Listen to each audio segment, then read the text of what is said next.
Gənclər, belə bir loqaritmik misalımız var. Deyir, bərabərində x-in ala biləcəyi tam ədədlərinin cəmini hesablayın. Baxaq. Bu olduğu kimi qalır. Bundan hələ işim yoxdur. Bu 2-də 1, 2 üstü -1 kimi yazacağım. Bunu solğun göstərir. X plus 2 düşünürəm ki, indi yaxşı göstərir. Bax, bu -1-i atacağım qabağa.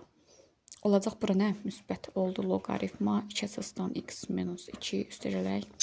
Loqaritma 2 əsasdan x plus 2. Sakit biraz. Toplamadısa bilirik ki, vurma ilə yaza bilərik. 2 əsasdan x minus 2 vurulsun x plus 2. Kiçikdir 5. Bu cür 2 1-dən böyükdür, yəni 0-dan 1 aralığında deyil. O zaman olduğu kimi də bərabərsizlik yazıram. X minus 2 vurulsun x plus. Bunca birbaşa yazardım. Yaxşı, yox. 2 üstü 5 olduğuna x kvadratı minus 4 kiçikdir 32-dən 2 üstü 5-in 32 edir.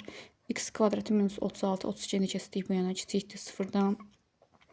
Bu da bilirik də həllər çoxluğu hansı aralıqda yerləşir. X minus 6 vurulsun x plus 6 kimi ayırıb həll edirik və həllər çoxluq düşür -6-nın 6-ya. Amma bir dənə əmmamız var. Nə əmmadır? Loqaritmin bu hissəsi mənfi ola bilməz. X 2-dən böyükdür və x -2-dən böyükdür.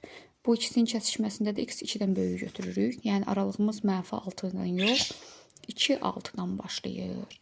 Biz də deyir ki, tam ədədlərin cəmini tap. 2 ilə 6 arasında yerləşən tam ədədlər cəmi 3, 4, 5. Özünü niyə götürmürük? Çünki burada bərabərsizliyimiz yoxdur.